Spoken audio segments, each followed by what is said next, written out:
আসসালামু আলাইকুম। Excel FX এর মাসুম পারভেজ আপনাদেরকে আবারও স্বাগত জানাচ্ছি। কেমন আছেন সবাই? নিশ্চয়ই আল্লাহর রহমতে খুব ভালো আছেন সবাই। আজ আমরা এক্সেলের একটি গুরুত্বপূর্ণ ফাংশন নিয়ে আলোচনা করব, তা হলো টেক্সট ফাংশন। বিগত পর্বে আমরা রাউন্ড এবং ট্রাঙ্ক ফাংশন নিয়ে বিস্তারিত আলোচনা করেছিলাম। এই পর্বে আমরা আলোচনা করব টেক্সট ফাংশন, অর্থাৎ সেল এর মধ্যে থাকা ভ্যালুগুলো কিভাবে টেক্সট ফাংশন ব্যবহার করে বিভিন্নভাবে ফরম্যাট করা যায়, এই বিষয়টা নিয়ে আমরা আলোচনা করব। তো চলুন আমাদের বিস্তারিত আলোচনায় যাওয়া যাক।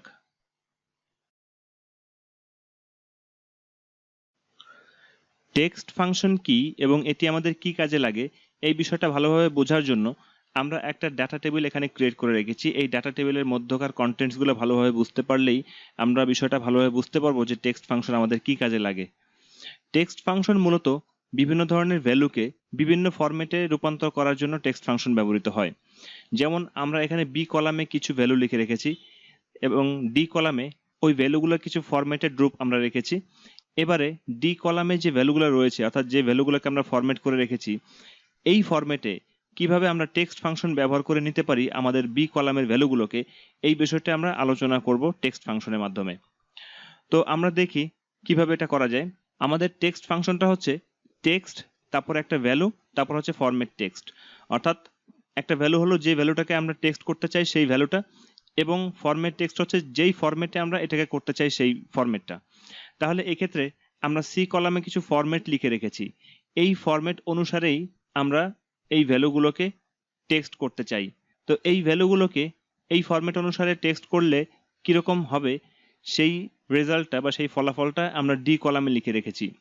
এবার আমরা দেখি টেক্সট ফাংশনের মাধ্যমে কিভাবে এরকম লেখা যায়। তো প্রথমে আমরা এখানে যে ভ্যালুটা আছে B3 নাম্বার সেলে, এই ভ্যালুটাকে আমরা D3 নাম্বারের যে ভ্যালুটা রয়েছে এই ভ্যালুর মতন করতে চাই, এই ফরম্যাটে পরিণত করতে চাই। তাহলে সেক্ষেত্রে আমরা এখানে টেক্সট ফাংশনটা লিখলাম। টেক্সট ফাংশনটা লেখার পরে এখানে প্রথম আর্গুমেন্ট হচ্ছে ভ্যালু। আমরা এখানে ভ্যালু সিলেক্ট করে দিলাম। ভ্যালু সিলেক্ট করে দেওয়ার পরে তারপরে কমা দিলাম। এরপরে ফরম্যাট টেক্সট। ফরম্যাট টেক্সট করতে হলে আমাদের এটা ইনভার্টেড কমা দিয়ে শুরু করতে হবে। তাহলে আমরা ইনভার্টেড কমা দিয়ে শুরু করলাম। এবারে দেখুন এখানে আমাদের ফরম্যাট যদি এভাবে পরিণত করি টিকে 0.00, তাহলে দেখুন কি হয়, টিকে 0.00। এবার ইনভার্টেড কমা ক্লোজ করে দিলাম। আমাদের ফরম্যাট টেক্সট কমপ্লিট হয়ে গেল। এবার যদি আমরা ব্র্যাকেট ক্লোজ করে দেই তাহলে আমাদের টেক্সট ফাংশন কমপ্লিট হয়ে গেল। এর অর্থ হচ্ছে আমাদের B3 নাম্বারে যেই ভ্যালুটা রয়েছে এই ভ্যালুকে আমরা কারেন্সি ফরম্যাটে পরিণত করতে চাই, অর্থাৎ টাকা 0.00 এইভাবে, অর্থাৎ প্রথম অংশটা টাকার অংশ, দ্বিতীয় অংশটা পয়সার অংশ, এইভাবে করতে চাই। যে কারণে আমরা ফরম্যাটটা এভাবে করে সেট করে দিলাম। এবার যদি আমরা এন্টার করি তাহলে দেখুন এখানে টাকা 3.14 আসছে।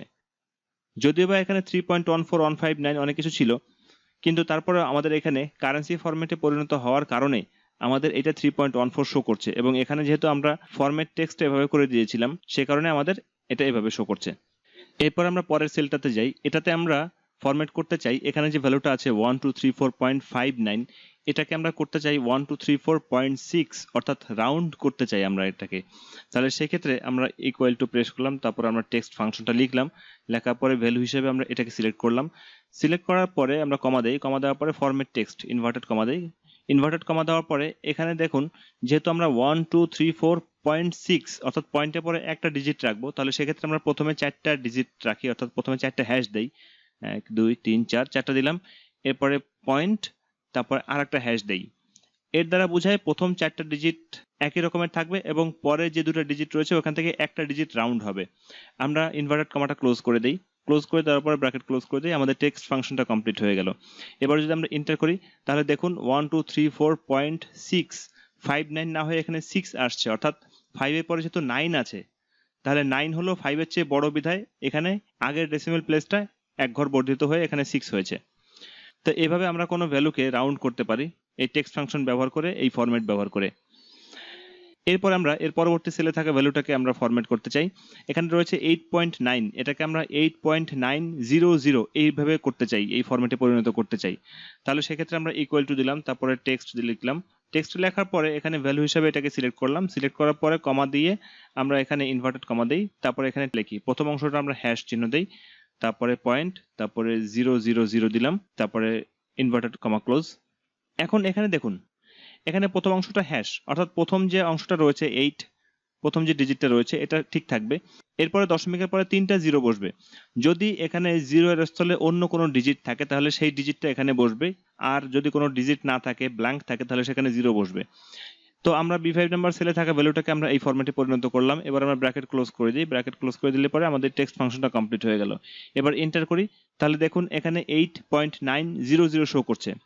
এখানে একটা বিষয়, আমাদের হ্যাশ এবং 0 এর মধ্যে পার্থক্যটা কি মূলত? এক্ষেত্রে যদি আমরা এটাকে ডাবল ক্লিক করি, ডাবল ক্লিক করার পরে এখানে যদি আমরা 000 না লিখে যদি আমরা এখানে হ্যাশ 3টা লিখে দিতাম, 3টা হ্যাশ লিখে দিতাম, এর অর্থ হচ্ছে যে আমাদের দশমিকের পরে 3টা ভ্যালু থাকতো, তাহলে এখানে আমাদের 3টা ভ্যালু শো করতো। কিন্তু দশমিকের পরে যদি 3টা ভ্যালু না থাকে, যদি একটা ভ্যালু বা দুটো ভ্যালু থাকে, তাহলে সেই একটা বা দুটো ভ্যালুই থাকবে, বাকি ভ্যালুগুলো ব্ল্যাঙ্ক থাকবে, বাকি ভ্যালুগুলো 0 দ্বারা ফিল হবে না। দেখুন এখানে 8.9 শো করছে। কিন্তু যদি আমরা এখানে 0 বসাই, তার অর্থ হচ্ছে যে এখানে আমাদের যদি কোনো ভ্যালু নাও থাকে, তাহলে সেখানে আমাদের 0 দ্বারা ফিল হয়ে যাবে। এটা হচ্ছে হ্যাশ এবং 0 এর মধ্যে পার্থক্য। তো আশা করছি এই ফরম্যাটটা আপনারা বুঝতে পেরেছেন। এরপরে আমরা পরবর্তী ফরম্যাটে যাই। এর পরবর্তী ফরম্যাটটা হচ্ছে ইরেশনাল নাম্বার, অর্থাৎ অপ্রকৃত ভগ্নাংশে আমরা পরিণত করব। এখানে দেখুন 5.25 আছে, এটাকে আমরা 21/4 এই আকারে পরিণত করতে চাই।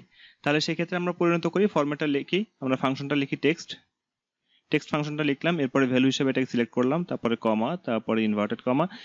এরপরে এখানে দেখুন যেহেতু আমাদের 21/4, তাহলে প্রথম অংশ আমরা দুটো প্রশ্নবোধক দ্বারা ফিল করব, এরপরে স্ল্যাশ, তারপরে আবার দুটো প্রশ্নবোধক। এটার অর্থ হচ্ছে স্ল্যাশের আগের অংশটুকু হচ্ছে লব এবং পরের অংশটুকু হচ্ছে হর, এই আকারে আমরা পরিণত করতে চাই। আমরা ইনভার্টেড কমা ক্লোজ করে দিলাম। ক্লোজ করে দেওয়ার পরে এরপরে আমরা ব্র্যাকেট ক্লোজ করে দিই, তাহলে আমাদের ফাংশনটা কমপ্লিট হয়ে গেল। এবার যদি এন্টার করি, তাহলে দেখুন এখানে আমাদের ইরেশনাল নাম্বার 21/4 এই আকারে পরিণত হয়েছে। এরপরে ফাংশনটা আমরা মিশ্র ভগ্নাংশে পরিণত করতে চাই, অর্থাৎ একটা পূর্ণ সংখ্যা থাকবে, বাকি অংশটা 0.25, এই অংশটা 1/4 আকারে হবে। যদি আমরা এভাবে করতে চাই, তাহলে আমরা ইকুয়াল দিলাম। ইকুয়াল দেওয়ার পর টেক্সট ফাংশনটা লিখি, লেখার পরে এবার আমরা এই ভ্যালুটাকে সিলেক্ট করি, কমা, তারপর ইনভার্টেড কমা। এরপরে আমরা প্রথম যে অংশটা আমরা পূর্ণ সংখ্যা আকারে রাখতে চাই, ওই অংশটাকে আমরা হ্যাশ দিলাম। হ্যাশ দেওয়ার পরে একটা স্পেস দিব, স্পেস দেওয়ার পরে তারপর যদি আমরা এখানে দুটো বা তিনটা প্রশ্নবোধক চিহ্ন দেই, 3টা দিলাম। এবার যদি আমরা স্ল্যাশ দেই, স্ল্যাশ দেওয়ার পরে আবার 3টা প্রশ্নবোধক চিহ্ন দেই, তারপরে ইনভার্টেড কমা ক্লোজ এবং ব্র্যাকেট ক্লোজ, ব্যাস আমাদের টেক্সট ফাংশনটা হয়ে গেল এই ক্ষেত্রে। তো এবার আমরা এন্টার করি, এন্টার করার পরে দেখুন এখানে আমাদের 5 পূর্ণ 4-এর 1 এভাবে শো করছে। তো এভাবে আমাদের কোনো ডেসিমাল ভগ্নাংশকে মিশ্র ভগ্নাংশে পরিণত করা যায় এই ফরম্যাট ব্যবহার করে। তো এখানে আমরা আরো কিছু ফরম্যাট টেক্সট লিখে রেখেছি, অর্থাৎ যদি আমরা এই ফরম্যাটগুলো ব্যবহার করি, তাহলে এই পাশে থাকা ভ্যালুগুলোকে আমরা এই আউটপুটের মতো করে পরিণত করতে পারবো টেক্সট ফাংশন ব্যবহার করে। তো আমরা আর বেশি সময় নষ্ট না করে এখানে ফরম্যাট টেক্সটের মধ্যে যে ফরম্যাটগুলো দেওয়া রয়েছে, এই ফরম্যাটগুলো ব্যবহার করে আমরা এখানে টেক্সট ফাংশনটা ফিল আপ করে ফেলি। আমরা টেক্সট ফাংশনগুলো কমপ্লিট করে ফেললাম। তো এখানে সি কলামে থাকা ফরম্যাট টেক্সটগুলো ব্যবহার করে আমরা এখানে টেক্সট ফাংশনটা কমপ্লিট করে ফেললাম। এভাবে ফরম্যাট টেক্সট ব্যবহার করে বিভিন্ন ভ্যালুকে বিভিন্নভাবে ফরম্যাটেড করা যায় টেক্সট ফাংশন ব্যবহার করে। তো এই হলো টেক্সট ফাংশন। এই টেক্সট ফাংশনের মধ্যে যে বিষয়গুলো অন্তর্ভুক্ত থাকা দরকার, আমি সেই বিষয়গুলো আপনাদের সামনে আলোচনা করার চেষ্টা করেছি। তো এই আলোচনার মধ্যে যদি কোনো প্রকার ভুল ত্রুটি হয়ে থাকে, আপনারা ক্ষমা সুন্দর দৃষ্টিতে দেখবেন এবং আমার জন্য দোয়া করবেন যেন আমি আরো সুন্দর সুন্দর টিউটোরিয়াল আপনাদের জন্য তৈরি করতে পারি। তো এই টিউটোরিয়ালটি এই পর্যন্তই। আমি আর কথা না বাড়িয়ে আমার টিউটোরিয়ালটি এখানে শেষ করছি। আসসালামু আলাইকুম ওয়া রাহমাতুল্লাহি ওয়া বারাকাতুহু।